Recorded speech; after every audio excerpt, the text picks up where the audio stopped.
Did Dhruv Rathi lie to you about his startup AI Fiesta? आज का सवाल यह है कि क्या AI Fiesta की सब्सक्रिप्शन लेनी चाहिए या नहीं, और क्या कमी है जिस पर अगर काम की जाए तो AI Fiesta एक अच्छा AI प्लेटफॉर्म बन सकता है। क्योंकि पेश है AI Fiesta। AI Fiesta? AI Fiesta? सबसे पहले तो ये जानते हैं कि ये AI Fiesta क्या है। बेसिकली ये एक AI प्लेटफॉर्म है जहाँ पर सारे प्रीमियम AI प्लेटफॉर्म जैसे कि ChatGPT, Gemini, Grok वगैरह सारे एक ही जगह पर काम करते हैं एक ही कीमत में। मतलब ये कि जब आप एक सब्सक्रिप्शन लेते हो तो आप सारे प्रीमियम AI को इस्तेमाल कर सकते हैं एक स्क्रीन पर, जिसका फायदा ये है कि आपको हर एक AI के लिए अलग-अलग सब्सक्रिप्शन लेने की जरूरत नहीं। बस आपने एक दफा AI Fiesta की सब्सक्रिप्शन ली तो आप सारे प्रीमियम AI को चला सकते हैं।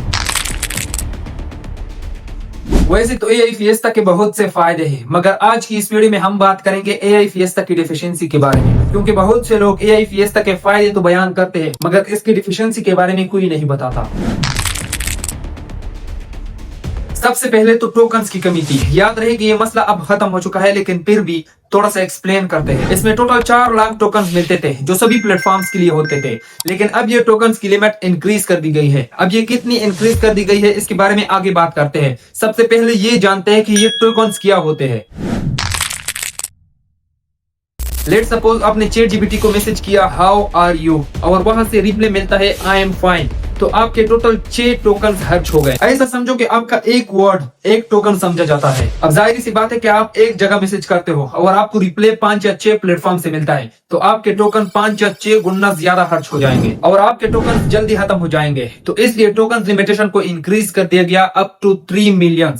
मतलब ये कि अब आपको 3 मिलियन टोकन पर मंथ मिलेंगे। चलो ये मसला तो हल हो गया, लेकिन माहिरीन एक और मसला ये बताते हैं कि अलग अलग मॉडल मुख्तलिफ रेफरेंस देने की आदत रखते हैं, जिसकी वजह से सच्चाई या एग्जैक्ट जवाब मालूम करना मुश्किल हो जाता है। मतलब ये कि जब एक यूजर को एक ही इंटरफेस पर अलग अलग जवाब मिलते हैं तो वो कंफ्यूज हो जाता है कि कौन से जवाब पर अमल करना चाहिए, और यही मसला एजुकेशन या प्रोफेशनल यूज में खास तौर पर खतरनाक है, जैसे कि मेडिकल या फाइनेंशियल मशवरे में। एनालिटिक इंडिया के साथ साथ कई और टेक रिपोर्ट ने इस कंफ्यूजन को हाईलाइट किया है। दूसरा बड़ा मसला है परफॉर्मेंस और लेटेंसी का, क्योंकि जब एक यूजर एक ही वक्त में एक ही सवाल को मल्टीपल एपीआई पर बेचता है तो सिस्टम के मुख्तलिफ एपीआई से जवाब हासिल करने में वक्त लगता है। बाज़ एपीआई की रेट लिमिट या फेलियर पूरे फीचर स्ट्रीम को इफेक्ट करते हैं। तीसरा बड़ा मसला ये है कि AI Fiesta चूंकि थर्ड पार्टी के प्रो मॉडल्स खरीद रहे हैं और उन्हें फिर यूजर को कम प्राइस पर रीसेल करते हैं, तो मसला ये है कि कल को अगर मॉडल प्रोवाइड करने वाली कंपनी ने कीमत बढ़ा दी या रेट लिमिट सख्त कर दी या लाइसेंस के शराइत बदले तो AI Fiesta के मार्जिन नेगेटिव हो सकते हैं और नतीजे में या तो वो प्राइस इंक्रीज करेंगे और या फिर सर्विसेज कमजोर हो जाएंगे। इसके अलावा बहुत से शिकायत ये भी है कि प्लेटफॉर्म ने टोकन खर्च का हिसाब या मॉडल फीचर के हुदूद वाज़ेह तौर पर नहीं दिखाए कि कौन से मॉडल पर कितने टोकन खर्च हो गए, तो ऑटोमेटिकली इस यूजर्स का कॉन्फिडेंस लो हो जाता है और रिटर्न पॉलिसी, रिफंड के मुतलबात, रीटेगिंग और सोशल मीडिया पर बुरे राय पैदा होते हैं। एक और बात यह है कि इसमें फ्री ट्रायल्स नहीं है, तो 1 मंथ के लिए या जितनी भी हो, लेकिन इसमें फ्री ट्रायल्स ऐड करने चाहिए, जिससे यूजर एक्सपीरियंस भी गेन करेगा, उसका कॉन्फिडेंस भी इंक्रीज होगा और उसका ट्रस्ट भी बढ़ेगा। AI Fiesta एक मजबूत और पुरकशिश आइडिया है, सभी बड़ी AIs एक ही जगह एक प्राइस में, लेकिन फिलहाल ये मसाइल से भरा हुआ है। मुख्तलिफ जवाबात, सुस्त रफ्तार, माली रिस्क और शफाफियत की कमी। अगर इन मसाइल पर काम किया जाए तो ये वाकई एक बेहतरीन प्लेटफॉर्म बन सकता है,